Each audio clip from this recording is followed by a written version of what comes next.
Hi, everyone. Oh, I guess we're live now. Okay. Hi.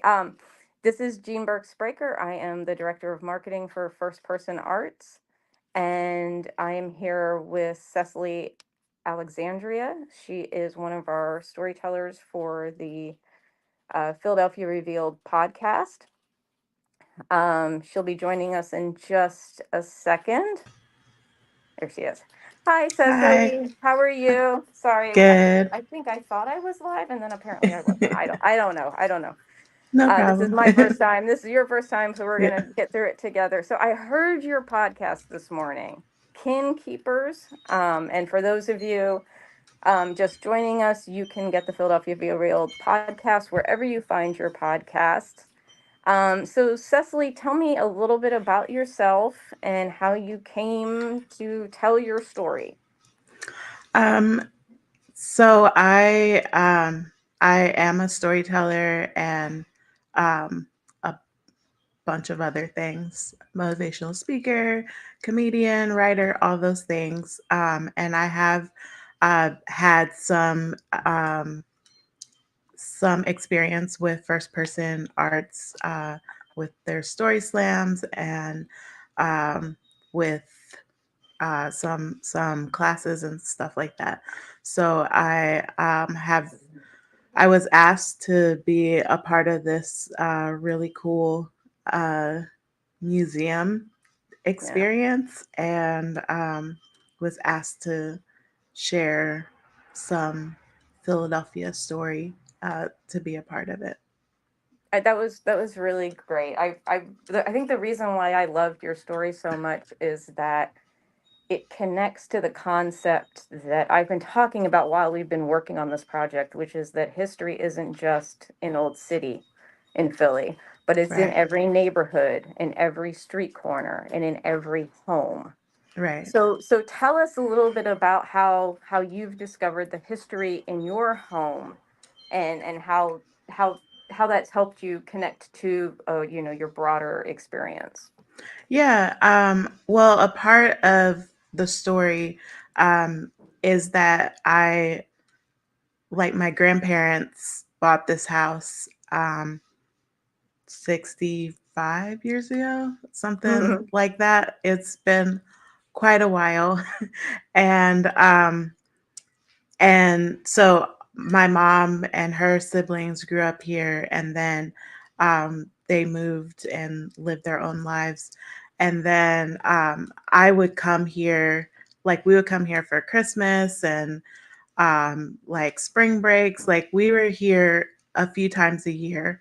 And so this house is like a part of my childhood memories as well as like my now adult memories because now I live here with my mom, and she took over the house when my grandparents died, like 20 over 20 years ago, and I moved back here um, like after college and stuff like that. So I've been here for like too long, but 15 years or so. Oh, wow.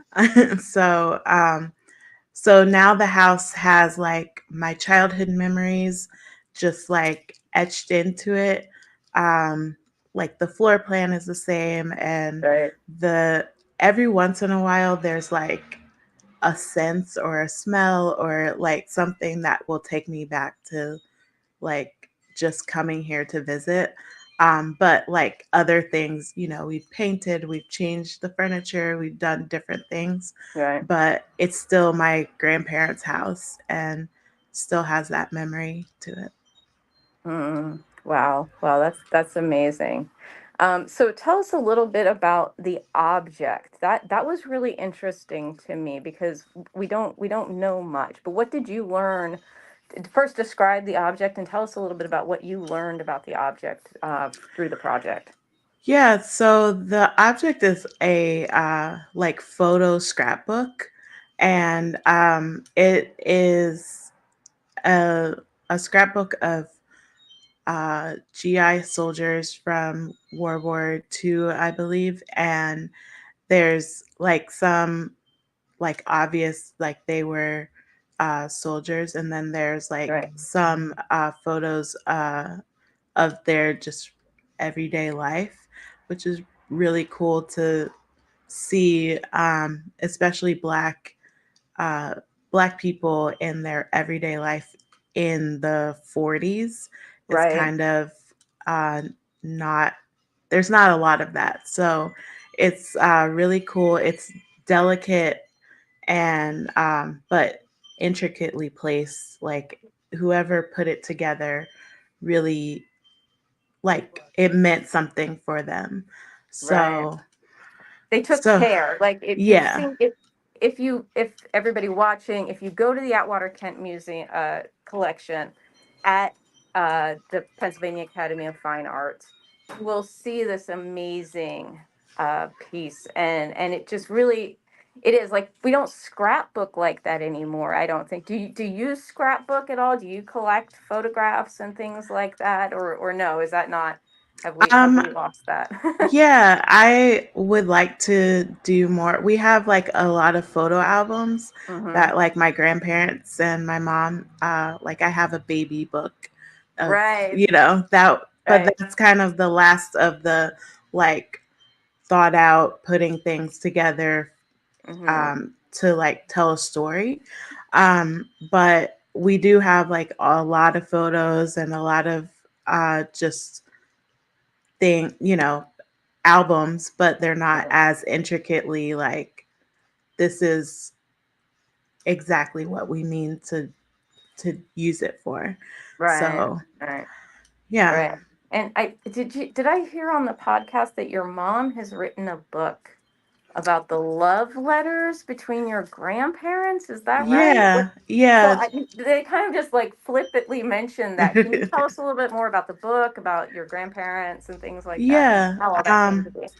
My mom wrote a book called My Dearest Minnie, and it's on Amazon, so Yeah. you can get it. Her name is Ruth C. Chapman, Okay. and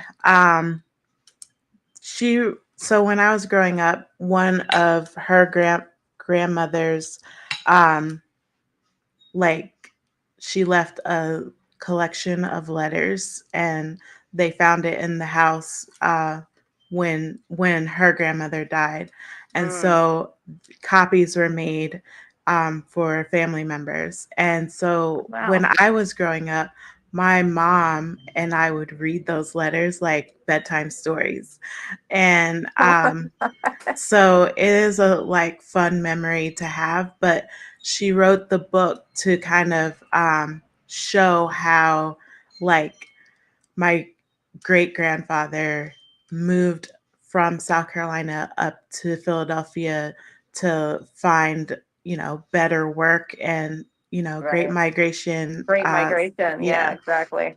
And but he left my great grandmother in South Carolina to take care of the family until everything was set up here. So they were sending letters back and forth at that time.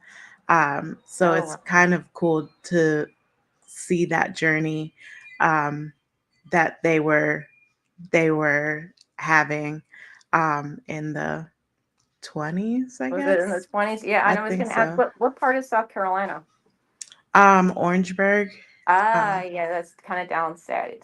I went to Clemson and oh, I okay. graduated and I lived in Greenville, so that's more upstate South Carolina. But Yeah. yeah, that's a great part of the state.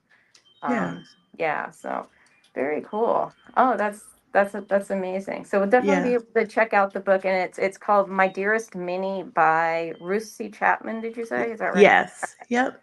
Okay, perfect. We'll So, definitely check that out because that kind of first person storytelling, of course, is what we're all about here. yeah. And Yeah, I would definitely. like to say that, like, it is another way of kin keeping, which is what Hmm. the, Yeah.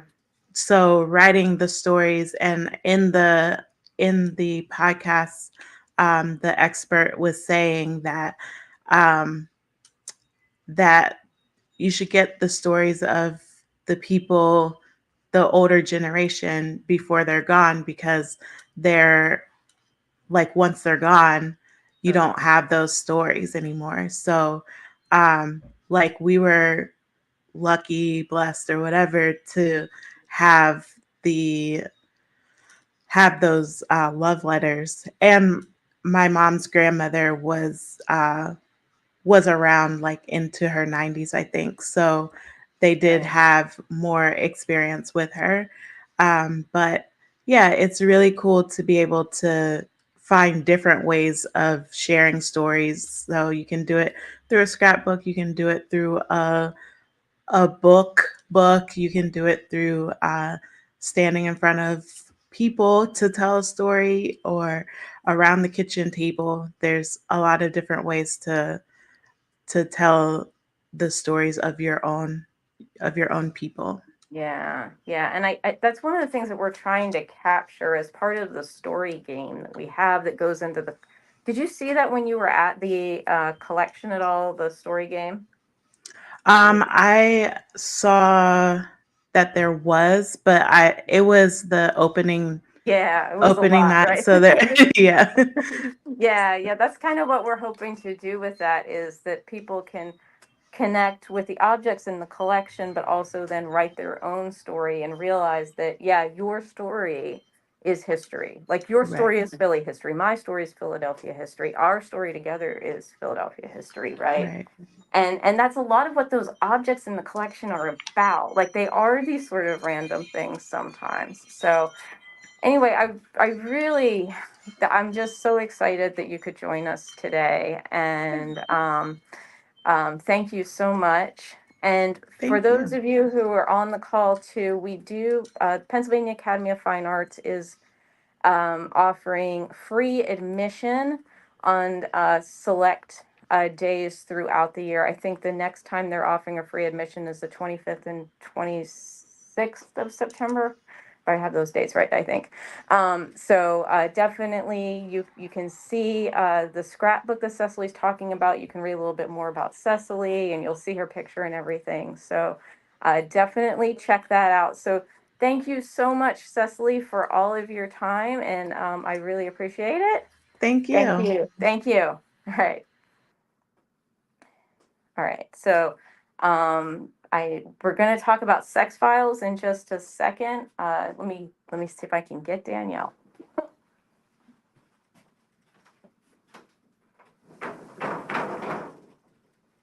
Danielle.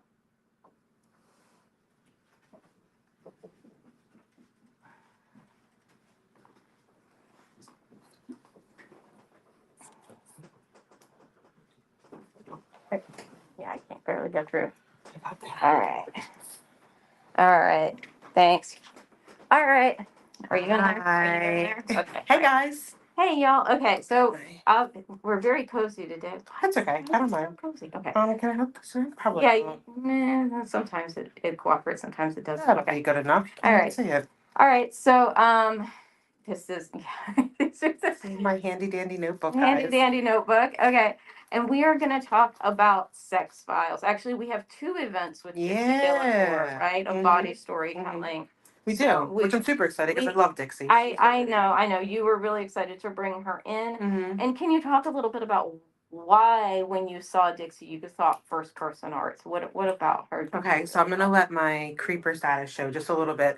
I remember during the pandemic, Jamie created like a group called the World Storytelling Organizations, and she gathered all these different storytelling organization leaders in one room. And I remember hearing Dixie talk about storytelling it from the sexual point of view, Right. and the way that she did it was with such like care. And like dedication, and it wasn't vulgar. It didn't make me be like, "Oh, this is gross," or anything like that. And I was like, I really want to like see this person like perform. And so when she finally came to Philly last year, I made my way over to City Winery, Okay. and I just had such a great experience with like how she interacted with her audience, like how she promoted community in her Right. audience, and like her game Bango, which is a lot of fun. It's like a take on bingo. Oh. But so I made it a point to introduce myself to Dixie and say, "Hey, I remember your face." And of course, she didn't know who I was, but that's okay. That's okay. And so Now she since does. then, but exactly since then, we've really developed like a really great like relationship. That she's just like an easy person to talk to, and I don't think she means to do it, but she kind of like story coaches like in life, and so like being in my position here and Dixie having more than 20 years experience Right. in the storytelling world, it's been like a low key kind of mentor. Like I can ask her questions and I don't feel like I'm being judged for those questions and I don't feel like I am being silly or and she gives me like such great answers that Right. it's like you can translate it into different areas and things like that. Very So interesting. when Sex Files came around, Yep. which is our annual show, this is our fourth year doing it. Yep. I was like, I want to bring in Dixie because bawdy is what she does. You Right. know, sex storytelling is what she does, and so we really needed that, and so she was super happy to come in and work with us, and not even just host our story slam, but host the workshop. First the workshop. So Yeah. that we're super excited about. It's called How to Be Captivating. Mhm. It is an immersive storytelling basics workshop. So Dixie will take you through like how to craft a story, like really how to get yourself on stage ready with a 5 minute story on any theme, on yourself, because you know that's what storytelling is. It's true personal storytelling. So really excited. That one's on Saturday, Right. September 7th. It's Right. gonna be at 5 p.m. Yep. Eastern time, and it's on Zoom. So like anywhere in the world, Anywhere you are, yeah, like you come on can by. you can stop on in. Mm-hmm. Tickets are $25 until the 24th. Mm-hmm. We're having an early bird special, and then after the 24th, they go up Can I to $35. get someone food? I mean, All right, yeah, so yeah, we have you a can, yeah, you code can right tell them the now. code. You can tell them the code. If you go get your You tickets for the you can tell workshop them the code. today, if I'll you let use you. code Dixie 25, you will No, get. just Dixie. Oh, just Dixie, my bad. If you use Dixie, scratch it, you're gonna get 25% off your ticket. So like, come learn to tell stories, learn to be captivating. If you don't love small talk like I do, it's probably a great setting for you to be in. I don't love it. It's hard. It's hard. It's It's like, hard. how do I talk? You I can only know. talk about the weather for so long. Well, I know. Yeah. It's hard. And then on Sex Files is on September 10th. Yes. Yes. Now, something else is also happening on September 10th in this fair fine city. Yeah, but that's happening later in the evening. We'll be done before that even starts. Like literally, we'll be like, like production will be loaded out of the venue before that. Before that even starts. Yeah. Yeah. So it's Tuesday, September 10th at Mhm. World Cafe Live. Uh-huh. Tickets are $25. Yes. And that also has a Code code. Dixie. Code Dixie is Code also the code. Dixie. Dixie is That's Dixie. Yep. Code Dixie for both. Mm-hmm. We'll also get you a discount. Discount. And we have some really exciting storytellers coming We through do. that day. So we have Lola Lapone who's returning. Lola was at our Grand Slam last year, so we're super happy to see them return to the stage. We got a brand new storyteller, a Bob Finkelstein. Oh. Yeah, so I'm excited to hear Bob's story. It sounds like it's going to have a lot of feathers in it, so Wow. we'll see. I'm really, really excited about this next person, Nikki Powerhouse. I know that a lot of you know about her. She's a performer throughout the city, an amazing storyteller, and so she'll be gracing our stage this year. And then, of course, we could not without our new season host, Che Guerrero. He's going to get up there and lay it out there for us. So. Right. We'll see, but that is not all the storytellers that we need. As you know, Right. our show features sorry, y'all, 7 storytellers. So we need 3 more, but you have to come to the show. You have to put your name in the bucket that night. You have to sit and you have to wait to see if you're selected. And if you are selected, you get to tell your 5 minute story on stage. You get a free drink, and you will get $50 if you're picked. Yeah. Wow. Yeah. So there you go. Wow, that's amazing. Couple incentives for you. So, I'm telling you. Yeah, no, and I love that incentive for the show. I think it really helps get people like a little less inhibited, with telling their story. Because I know it can be intimidating, but it's not, because our audience is the most engaged audience in Philadelphia. Oh yeah. We are very warm and welcoming. I've seen them like root for people on stage when Mhm. like just everything falls apart and Oh they've yeah, forgotten yeah, yeah. everything. Oh, I've seen judges get heckled on our stage because they don't, our audience doesn't like how they scored a storyteller. Like, trust me, people will have your back. And we love to see like brand new storytellers Yeah. on our stage because 5 minutes doesn't feel like a long time, and it's really not. But when you get up there and you get the crowd in front of you, you just get the vibe off them and like get Yeah. out there and like share your true personal story. Yeah, and all of these events, Dixie's event, um, the Sex Files event, and also another event we haven't talked about, which is Che and Alyssa, Right, right. and we haven't really like Mm. talked that much about that. And since Che's not here, I guess we're not going to talk about it. Well, Right? Should we? we can give a save the date. We should, yeah. So Yeah. that is on September 14th. That's at the Mhm. Pennsylvania Academy of Fine Arts. Yeah, and it's an extension of this Philly Revealed Revealed, project yeah. we've been doing. And so you'll have time to hear a little bit more from the storytellers and like hear a little bit from Che. But that's the most you get from us today. That's all we're That's giving all we away. have. But all of those events are on our website, firstpersonarts.org/events. And if you want to submit your story, all of our themes are posted for the Yep. rest of the season. They are. So if you think that you have a story for any of those themes, head on over and send it to us at stories@firstpersonarts.org. Just put the theme name in the subject line and pitch away, Pitch because away. we are going to be booking our storytellers in.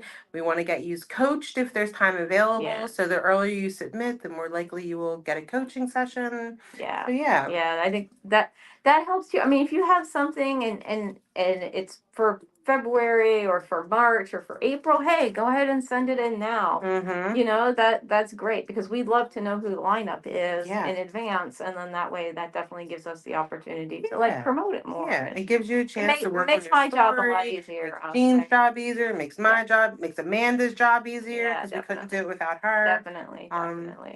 So yeah. I think that's And then just like another like sneak peek, we got a lot of exciting stuff coming up this fall. we So do stay we tuned do in. we haven't announced that stuff, No, but we stay think we're tuned. gonna have of some very exciting bookish news. Yeah, Very bookish things. bookish news for Stay everybody. tuned in. For everybody who came and saw Roxanne Gay and absolutely loved that. I think you're going to be very excited for some things that may be coming up that we absolutely cannot tell you about yet. Yeah, we can't tell you nothing yet, but we'll tell you soon. But we can tell you it's bookish. So Yeah. we'll give you that hint and let you speculate away. of what Yeah, we and if might you be think you doing. might know, put it in the chat. Yeah. If you have a guess, and let us know. I can't give away any freebies because I don't want to get in trouble, but we'll see what we can give you if you guess correctly. Yeah. Yeah. I think it was Jamie saying no. Yeah, but you never know. So yeah. All right. So we are out of here, and thank you for joining us. Yeah. Thank you so much. All right. Bye.